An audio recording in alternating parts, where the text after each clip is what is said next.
मैं डॉक्टर शिखा अग्रवाल, राजकीय महाविद्यालय सुजानगढ़, बीए पार्ट थर्ड की क्लास के सभी विद्यार्थियों का स्वागत। आज की क्लास में हम पढ़ेंगे संयुक्त राष्ट्र संघ में सुरक्षा परिषद, और इस सुरक्षा परिषद में आज हम पढ़ेंगे संगठन और कार्य। हम लोगों ने अपनी पिछली क्लास में संयुक्त राष्ट्र संघ के बारे में पढ़ा। संयुक्त राष्ट्र संघ की स्थापना उस समय हुई थी जब द्वितीय विश्व युद्ध बहुत भीषण रूप से चल रहा था और जर्मनी, इटली और जापान के धुरी राष्ट्रों की सम्मिलित शक्ति का सामना ब्रिटेन, अमेरिका और अन्य मित्र राष्ट्रों की शक्ति के माध्यम से किया जा रहा था। इसी आधार पर हमने देखा था कि 1 जनवरी 1942 को संयुक्त राज्य अमेरिका के सैन फ्रांसिस्को नगर में ब्रिटेन, सोवियत संघ, चीन और अन्य 26 मित्र राष्ट्रों के प्रतिनिधियों ने सम्मेलन किया और इस बारे में निर्णय किया कि एक ऐसा संघ या संगठन बनाया जाए। 1 जून 1945 को इसी के संदर्भ में संयुक्त राष्ट्र के लिए एक सम्मेलन हुआ और इसके सदस्यों की संख्या 50 हो गई।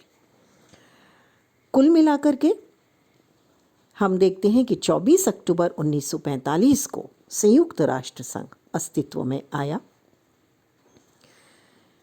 इसका प्रधान कार्यालय न्यूयॉर्क में है और वर्तमान सदस्य संख्या 193, जैसा हमने अपनी पिछली क्लासेस में देखा था।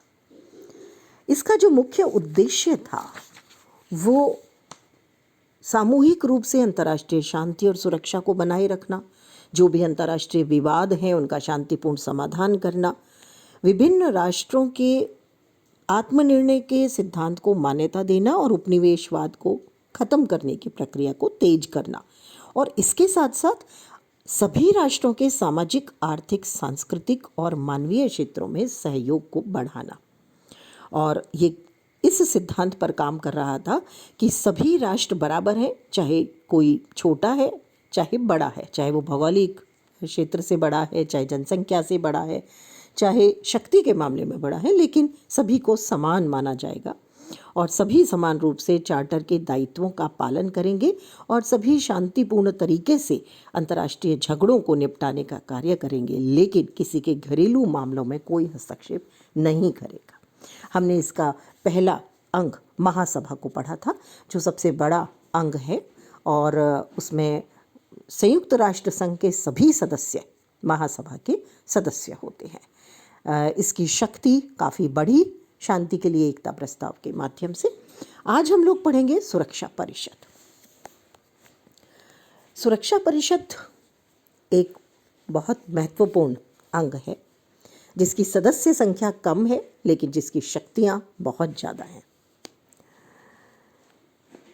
ये इस आधार पर एक तरह से बना था कि राष्ट्र संघ का जो अनुभव था उसने एक तरह से ये बताया था कि पूरे विश्व में 5 शक्तियों का समुदाय है, उनकी मित्रता और उनकी मतैक्यता पर विश्व की शांति और सुरक्षा कायम रह सकती है। इसकी सदस्यता सीमित होगी लेकिन ये ज़्यादा सजग तरीके से कार्य करेंगे। सुरक्षा परिषद को अंतर्राष्ट्रीय शांति और सुरक्षा का पहरेदार माना गया। सर्वोच्च शक्ति जो विश्व की है, एक तरह से उसका प्रतिनिधित्व सुरक्षा परिषद करती है। राजनीतिक मामलों में सुरक्षा परिषद संयुक्त राष्ट्र का कार्यपालक अंग है। अगर हम पामर और परकिंस के शब्दों में कहें तो इसे संयुक्त राष्ट्र की कुंजी कहा गया है। डेविड कुशमैन ने इसे दुनिया का पुलिसमैन कहा है। एक तरह से सुरक्षा परिषद को संयुक्त राष्ट्र संघ का हृदय कहा जाता है। आते हैं इसके संगठन पर। इसका जो संगठन है उसका उल्लेख चार्टर के 5वें अध्याय में किया गया है। इसके अनुसार परिषद में मूलतः 5 स्थायी और 6 अस्थायी सदस्य होंगे। इस तरह से कुल मिलाकर के 11 सदस्य इसमें होंगे। परंतु सितंबर 1965 में चार्टर में एक संशोधन किया गया और अस्थायी सदस्यों की संख्या बढ़ाकर के 10 कर दी गई। ऐसा इसलिए किया गया क्योंकि 1945 के बाद संयुक्त राष्ट्र संघ के सदस्यों की संख्या बहुत ज़्यादा हो गई, दुगनी से भी ज़्यादा हो गई।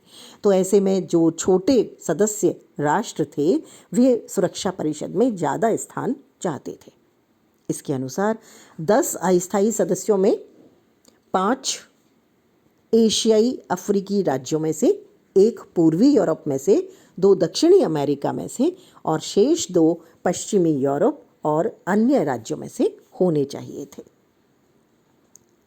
इस प्रकार सुरक्षा परिषद की अब कुल सदस्य संख्या 15 हो गई। इसमें स्थायी सदस्य जो हैं वो फ्रांस, संयुक्त राज्य अमेरिका, ग्रेट ब्रिटेन और चीन जो 1971 के बाद साम्यवादी चीन के रूप में सामने आया, उससे पहले राष्ट्रवादी चीन था, और मूल सदस्य के रूप में सोवियत संघ था जो अब रूस के रूप में हमारे सामने है। सुरक्षा परिषद में वर्तमान में 2022-23 के कार्यकाल के लिए यूएन महासभा ने 5 नए अस्थायी सदस्यों को चुना है। संयुक्त राष्ट्र महासभा के 75वें सत्र के दौरान अल्बानिया, ब्राज़ील, गेबान, घाना और संयुक्त अरब अमीरात को सुरक्षा परिषद के 5 नए अस्थायी सदस्य के रूप में चुना गया। इसी तरह से अगर हम देखें तो भारत को इसका अस्थायी सदस्य चुना गया। भारत 8वीं बार इसका अस्थायी सदस्य बना है। ये वर्ष 2021-22 के लिए अपनी उपस्थिति दर्ज कराएगा। भारत ने जनवरी 2021 से दिसंबर 2022 तक की समयावधि के लिए मतदान करने वाले 192 देशों के सापेक्ष 184 देशों का समर्थन प्राप्त किया। इससे पहले भी भारत 1950-51 में, 1967 से 68, 1972-73, 1977-78, 1984-85, 1991-92 और 2011-12 में सुरक्षा परिषद का स्थायी सदस्य रहा है। वर्ष 2011-12 में कजाकिस्तान द्वारा अपनी दावेदारी से पीछे हटने के बाद भारत ने मतदान करने वाले 190 देशों के सापेक्ष 197 देशों का समर्थन प्राप्त किया। तो इस तरह से वर्तमान में सुरक्षा परिषद के अस्थायी सदस्य के रूप में वो अपनी उपस्थिति दर्ज कराएगा।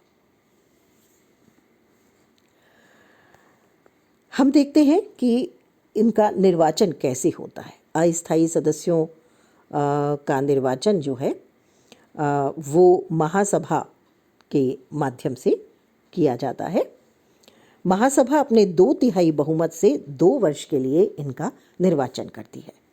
सदस्यों का जब वो निर्वाचन करती है तो वो यूएनओ के उद्देश्य, अंतर्राष्ट्रीय शांति और सुरक्षा के संबंध में जिस राष्ट्र को सदस्य के रूप में लिया जाना है उसके योगदान और भौगोलिक क्षेत्रों के प्रतिनिधित्व की आवश्यकता का ध्यान रखती है। जिस देश का कार्यकाल समाप्त हो जाता है उसे उसी वर्ष फिर से उम्मीदवार होने का अधिकार नहीं मिलता या उसे उसी वर्ष फिर से उम्मीदवार नहीं बनाया जा सकता। अस्थायी सदस्यों के प्रथम निर्वाचन में 3 सदस्य 1 वर्ष के कार्यकाल के लिए चुने गए थे। 14 नवंबर 1970 को भारत सहित 19 गुटनिरपेक्ष देशों ने सुरक्षा परिषद की संख्या बढ़ाने के लिए एक प्रस्ताव महासभा में पेश किया था, क्योंकि जो थर्ड वर्ल्ड कंट्रीज हैं उनको पूरा प्रतिनिधित्व नहीं मिल रहा। लेकिन सुरक्षा परिषद के स्थायी सदस्य अमेरिका और सोवियत संघ ने इसे उचित नहीं माना, क्योंकि उनका मानना था कि इससे सुरक्षा परिषद की कुशलता नकारात्मक रूप से प्रभावित होगी। वहीं जो स्थायी सदस्य हैं वो सुरक्षा परिषद का जब तक अस्तित्व रहेगा तब तक वे इसके सदस्य रहेंगे। अब आते हैं इसकी कार्य प्रणाली पर। सुरक्षा परिषद एक निरंतर कार्य करने वाला निकाय है, यानी एक स्थायी रूप से सत्र में रहने वाला अंग। इसकी बैठक 14 दिन में एक बार होती है और अगर आवश्यकता हो, यानी अंतर्राष्ट्रीय शांति और सुरक्षा के लिए कोई खतरा उत्पन्न हो जाए, कोई ऐसा आक्रमण हो जाए, कोई विशेष घटना हो जाए, तो इसकी बैठक अल्प सूचना पर, यानी 24 घंटे की अल्प सूचना पर बुलाई जा सकती है। सुरक्षा परिषद में प्रत्येक सदस्य राष्ट्र के एक एक प्रतिनिधि रहते हैं। इस परिषद की बैठक में अधिक से अधिक 15 सदस्य उपस्थित होते हैं, जिनसे गंभीर विषयों पर विचार विमर्श और करने और निर्णय देने में सुविधा होती है। सुरक्षा परिषद के प्रत्येक सदस्य राज्य का एक एक प्रतिनिधि संघ के मुख्य कार्यालय में बना रहता है। इनका मत एक ही माना जाता है, एक से ज़्यादा मत किसी का भी नहीं होता। हम देखें मतदान की प्रक्रिया। मतदान के लिए दो तरह के मामलों को देखा जाता है। एक है प्रक्रिया संबंधी मामले और दूसरे हैं महत्वपूर्ण या विशिष्ट मामले।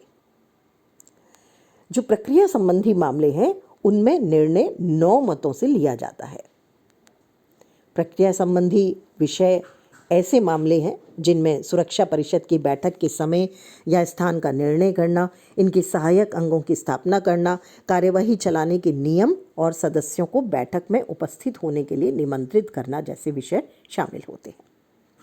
लेकिन जो दूसरे महत्वपूर्ण मामले हैं उनमें निर्णयों के लिए 9 स्वीकारात्मक मतों के साथ ये आवश्यक है कि 5 स्थायी सदस्य भी उससे सहमत हों। इस प्रकार प्रत्येक सदस्य को सभी महत्वपूर्ण विषयों में निषेधाधिकार यानी वीटो प्राप्त हो जाता है। वीटो पर हम अलग से एक लेक्चर करेंगे। साथ ही ये भी नियम है कि झगड़े से संबंधित, यानी जिस राष्ट्र से संबंधित मामला है वो मतदान नहीं करता। यदि सुरक्षा परिषद में ऐसा विषय विचारणीय है जिससे संयुक्त राष्ट्र के किसी ऐसे सदस्य या उसके राज्य विशेष के हितों पर प्रभाव पड़ता है जो सुरक्षा परिषद का सदस्य नहीं है, तो वो सुरक्षा परिषद की उस समय कार्यवाही में भाग ले सकता है, लेकिन उसे मतदान करने का अधिकार नहीं होगा। अब आते हैं इसके कार्य और क्षेत्राधिकार पर। संयुक्त राष्ट्र संघ का प्रमुख कार्य विश्व शांति और सुरक्षा बनाए रखना है और सुरक्षा परिषद इस कार्य को पूरी तरह से करती है। सुरक्षा परिषद एक तरह से संगठनात्मक विषयों में बाध्यकारी तरीके से अधिकार रखती है। प्रमुख रूप से जो इसके कार्य हैं उसमें सबसे पहला कार्य है शांति और सुरक्षा बनाए रखना। शांति और सुरक्षा बनाए रखने के लिए परिषद कुछ तरीके अपनाती है। शांति भंग करने वालों के विरुद्ध कठोर कार्यवाही कर सकती है। वो निर्णय करती है कि किस परिस्थिति से विश्व शांति और सुरक्षा को खतरा उत्पन्न हुआ है। किसी राष्ट्र ने दूसरे राष्ट्र पर आक्रमण किया है तो सुरक्षा परिषद वार्ता द्वारा समाधान का आग्रह करती है।